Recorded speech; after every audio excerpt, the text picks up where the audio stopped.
bem-vindo ao canal Ouse Viver. Meu nome é Diana Barros, eu sou escritora, suicidóloga e falo com pais, educadores e adultos de confiança, capacitando e entregando ferramentas para que possamos promover vidas jovens, protegendo essas vidas de comportamentos autodestrutivos como autolesão e suicídio.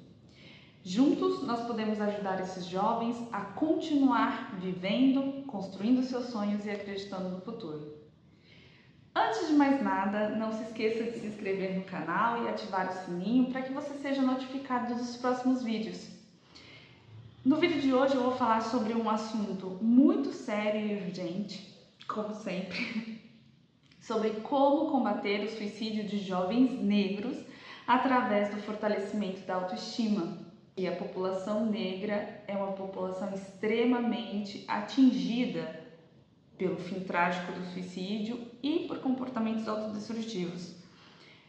Para termos uma ideia, em 2016, o índice de morte por suicídio em adolescentes negros foi 45% superior ao de jovens brancos.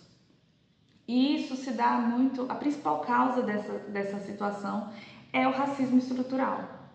Eu gosto muito de uma fala da Luana Lima, que ela fala que essa população carrega a morte como expectativa de vida. Isso porque nós somos uma sociedade que seleciona para quem irá produzir o desejo de vida.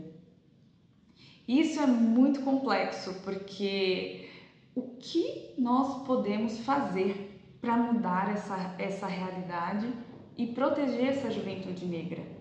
Eu acredito na autoestima como um dos principais fatores de proteção de comportamentos autodestrutivos.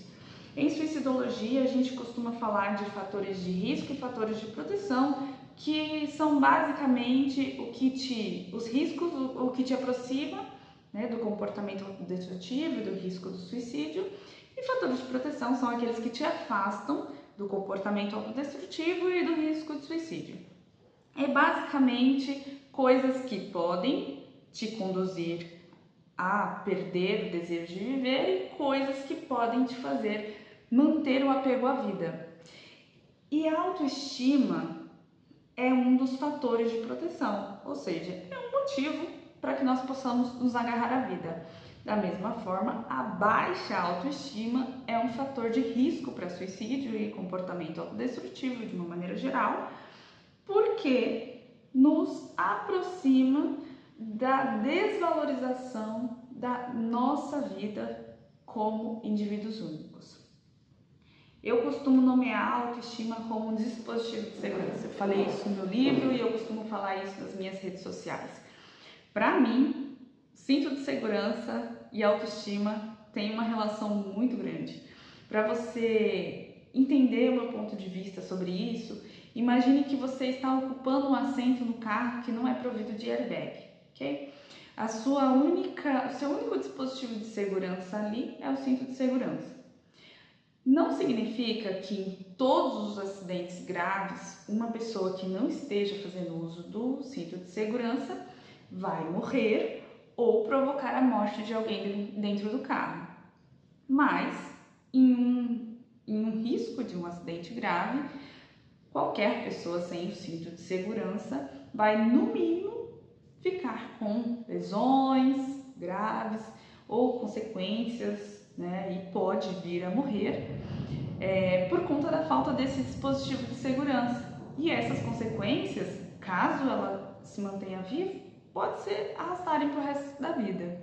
Assim como o cinto de segurança, a autoestima nos protege de lesões graves, de traumas significativos e até mesmo de perdermos o amor pela vida e acabarmos no fim trágico do suicídio ou trazendo grandes consequências para a nossa vida como resultado de outros tipos de comportamentos autodestrutivos. E por que a juventude negra é especialmente vítima de comportamentos autodestrutivos e carrega índices tão altos de suicídio em relação à população branca? Bom, desde a infância, as crianças negras, os jovens negros, são expostos a símbolos brancos positivos e símbolos negros, em sua maioria associados a coisas negativas. Imagine que ao longo da vida nós passamos por vários ciclos, certo? A gente encerra ciclos e inicia ciclos o tempo todo. E toda vez que a gente encerra um ciclo e inicia um ciclo novo, isso desperta na gente uma certa insegurança. Isso porque nós temos baixa competência para lidar com aquela nova realidade. Então, a primeira coisa que a gente precisa fazer quando inicia um ciclo é investir, um novo ciclo, né? É investir em competências que vão nos deixar seguros para assumir ali as responsabilidades daquela nova etapa da nossa vida. Isso acontece de uma maneira muito significativa entre a infância e a adolescência. Eu falo constantemente que a adolescência tem um papel importante na vida de uma pessoa, porque é o momento em que a gente desenvolve a nossa identidade. E o que é a identidade? É a maneira como nós nos vemos, é a maneira como a gente se expressa, como a gente se posiciona diante da vida, no que a gente acredita, o que não acreditamos.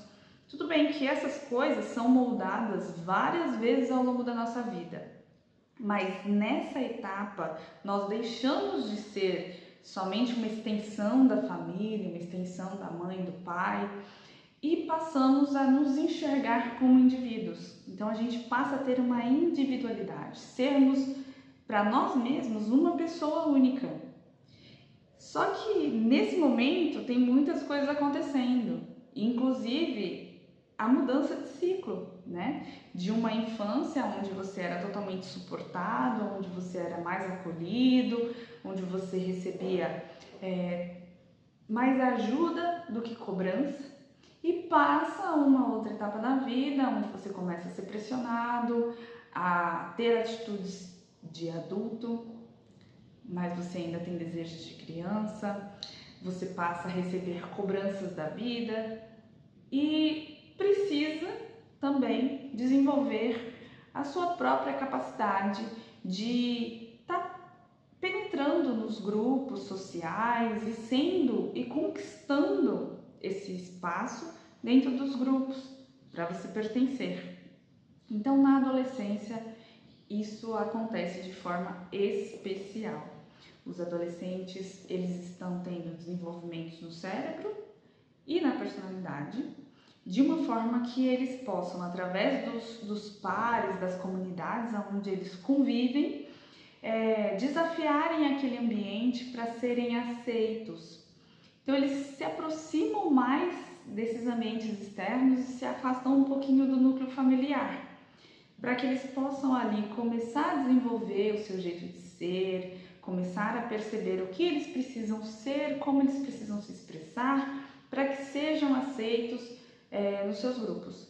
E quanto mais esses jovens forem aceitos como eles de fato são, sem terem que se anular para pertencer a um grupo, mais forte vai ser a personalidade que esse jovem vai criar, de uma maneira que ele vai desenvolvendo competências para acreditar, para ter autoconfiança, para ter segurança, para enfrentar os desafios dessa nova etapa de vida, né? E o elemento principal que vai impulsionar esse jovem nessa etapa é a autoestima, porque a autoestima, que é a estima que eu tenho por mim mesma, né? Que é a forma como eu me enxergo, é a aceitação de quem eu sou com as minhas características. Isso é autoestima. Quando o jovem tem isso, ele se arrisca, ele entra empoderado nesses grupos.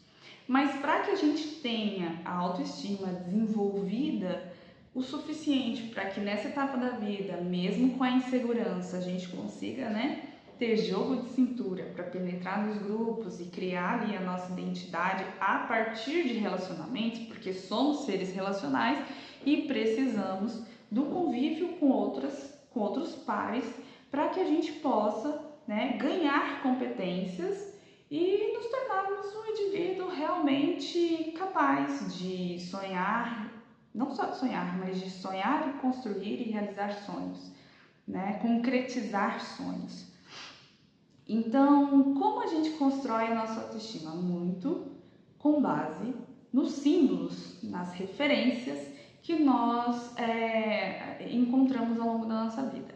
Então, uma pessoa que é exposta a símbolos e referências com os quais ele vai se identificar e que sejam símbolos positivos, empoderados, confiantes, essa pessoa tem muita chance de, quando exposta a esse novo ciclo de vida, consiga se lembrar, né? Ela vai ter no subconsciente dela registrado aquelas imagens de símbolos, pessoas, heróis, né? Modelos com os quais ele se identifica e que deram certo, e que conseguiram, e que avançaram, e que realizaram grandes coisas.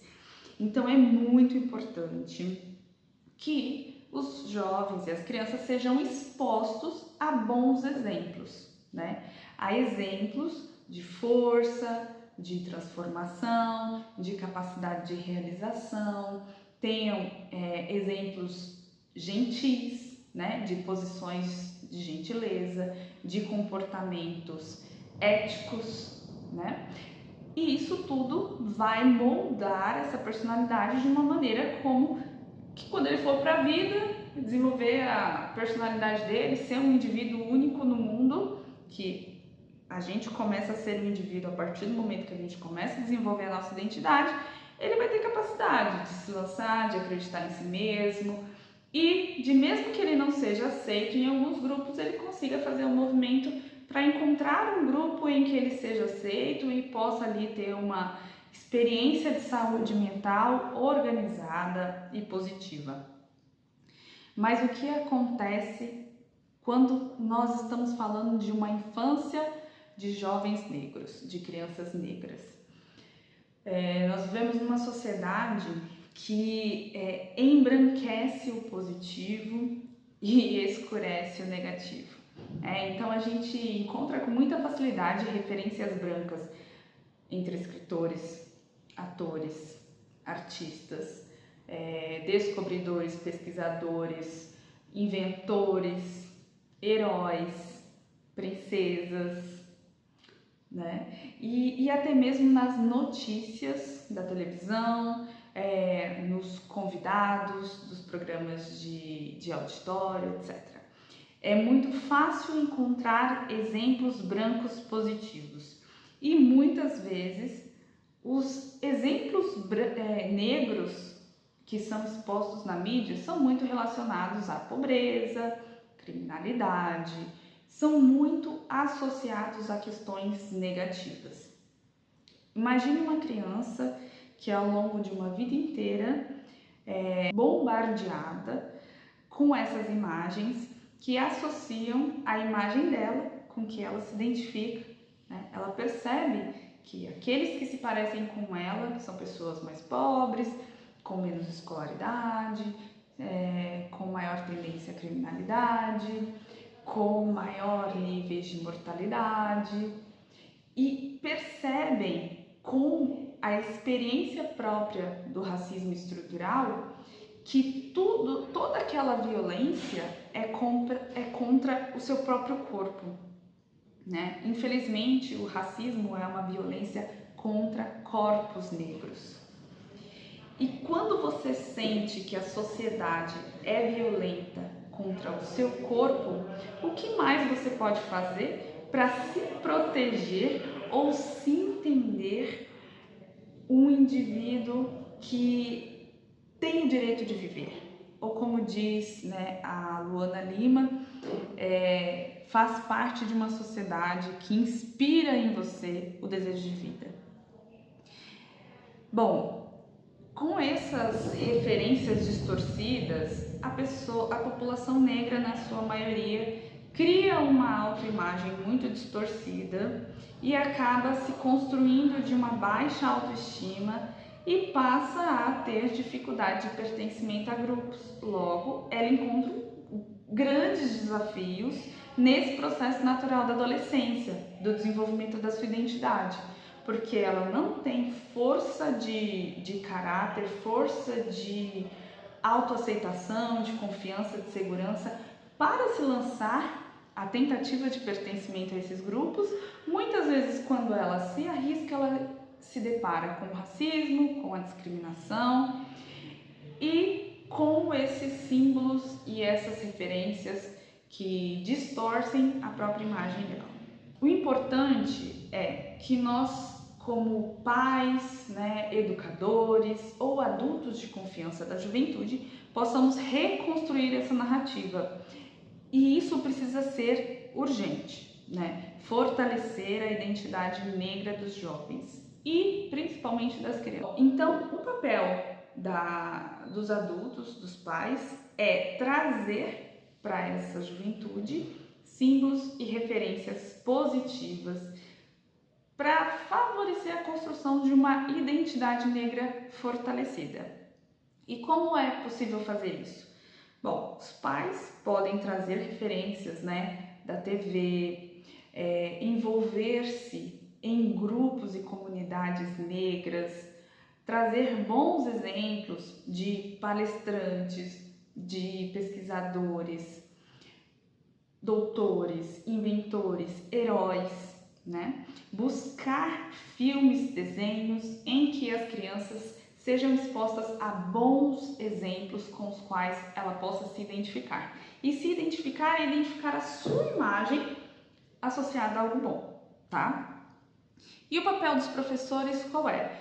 Mesma coisa, incluir referências educativas, obras, livros, histórias e trazer uma narrativa para os jovens negros que vai além da escravidão. Muitas escolas ainda contam a história negra a partir da escravidão, fazendo com que todos os estudantes associem a população negra à pobreza, ao sofrimento, à escravidão, à baixa hierarquia, a um nível abaixo, e tudo isso é uma grande mentira, já que a África é o berço da humanidade. Então, tudo que existe hoje, praticamente, nasceu da África, nasceu do continente africano. E agora nós estamos começando a ter exemplos positivos e até exemplos com alto nível de tecnologia associada, de conhecimento, associado a populações negras, como por exemplo os filmes do Pantera Negra, onde eles associam inteligência, tecnologia, criatividade, boa convivência, harmonia de uma população negra africana, totalmente apartada, protegida e diferente do restante do mundo, onde ela se destaca como uma raça superior. No passado isso aconteceu muitas vezes, O Egito é um país com civilizações antigas, inteligentíssimas, com conhecimentos remotos que até hoje não compreendemos totalmente. O quanto nós falamos dessas potências negras para nossas crianças e para os nossos adolescentes? Será que a gente está construindo uma narrativa das africanidades e da população negra a partir de uma história de dor e sofrimento somente, aonde essas pessoas, essas crianças começam a associar a sua imagem a uma história de pura dor e sofrimento?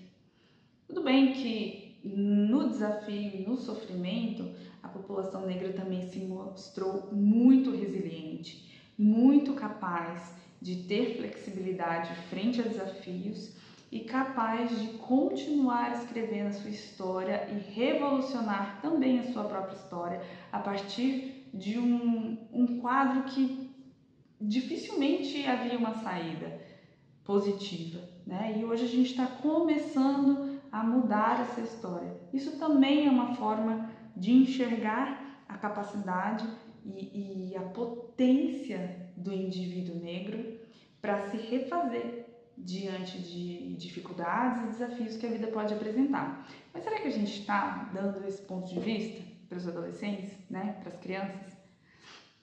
Bom, o importante é que a orientação que a gente ofereça para esses jovens seja capaz de representar para eles um exemplo firme, significativo e fortalecido de amor próprio e autoafirmação. É muito importante que esses jovens tenham auxílio para construir essa identidade negra fortalecida, empoderada, de amor próprio, de autocuidado, de autorrespeito, de autoaceitação, de embelezamento, né? Porque é muito difícil também a gente definir o que é feio e o que é bonito. O que é feio e o que é bonito a partir de qual história? O que é feio e o que é bonito a partir de quais símbolos? O que é feio e o que é bonito a partir de quais referências? Uma referência que até mesmo as referências positivas negras são embranquecidas pela mídia? É muito complexo, né? Mas além dessa exposição e de cultivarmos mesmo nos adolescentes, nos jovens, o empoderamento negro, ainda podemos auxiliá-los a construir redes de apoio entre jovens negros, né?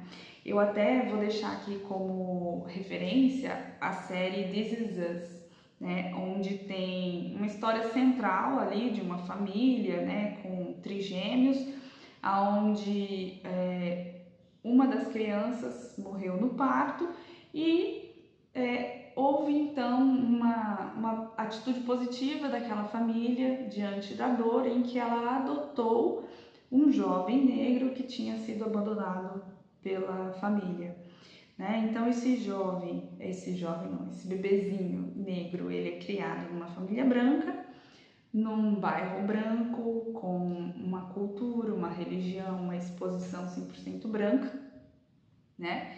E ali ele passa, né, a ter questões do universo negro, a ter dificuldades com as suas características, com a sua autoestima, ele passa a enfrentar questões de transtorno mental associadas à ansiedade. E ao longo da vida, lá na fase adulta, que ele começa a desconstruir e recuperar a identidade negra dele e se empoderar como negro, que pode oferecer para a população negra um exemplo de força e que pode ser um exemplo para outras crianças negras e adolescentes negros de resiliência, de autoestima, de crescimento emocional. É uma série muito legal e eu super indico, porque uma das questões centrais dessa série é que esse personagem negro, como ele é criado num ambiente muito branco, ele não tem muitas oportunidades de estar em grupos de pares, né? Em grupos de iguais, outras pessoas negras. E ele vai buscando oportunidades ao longo da vida de estar ali inserido em grupos de iguais, e isso é um desafio que ele vai enfrentando até a vida adulta, até ter os próprios filhos. E é muito interessante ver essa história, porque um grande fator de proteção é nós pertencermos a grupos, né? Além da autoestima, é que a autoestima para mim é tipo assim, o top dos fatores de proteção, né? É um dispositivo de segurança, como eu falo. Mas além dele, redes de apoio também é um grande fator de proteção para comportamentos autodestrutivos. E como a gente pode ajudar esses jovens a penetrarem em comunidades negras que sejam comunidades positivas? Aquilombar esses jovens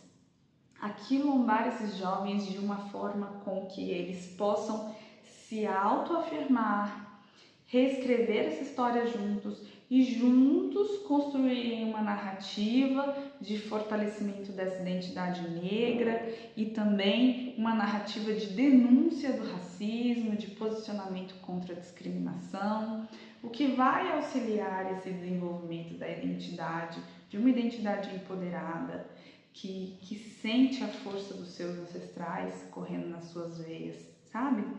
A gente precisa lembrar a nossa juventude negra do quanto esse sangue é inteligente, é belo, é forte e é poderoso, para que esses jovens possam se olhar no espelho e se sentirem fortes, belos. E se rejeitados por um grupo, sejam capazes de tentar de novo.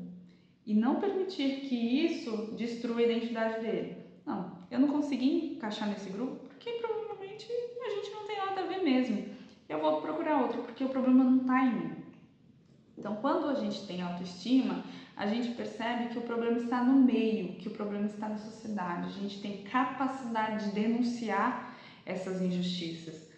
Agora, quando nós não temos autoestima, a gente traz esse problema para nós e entendemos que o problema somos nós. E se as nossas referências forem associadas à nossa imagem, a gente entende que o problema está no nosso corpo, está na nossa pele.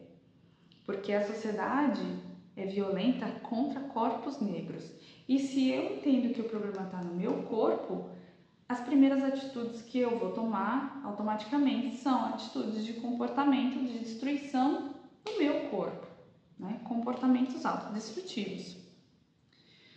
Bom, então, para concluir, né, só relembrando os pontos principais aqui, o racismo estrutural é a principal causa do problema, que é os altos índices de comportamento autodestrutivo e, consequentemente, morte por suicídio na população de jovens negros, em especial a população masculina, tá?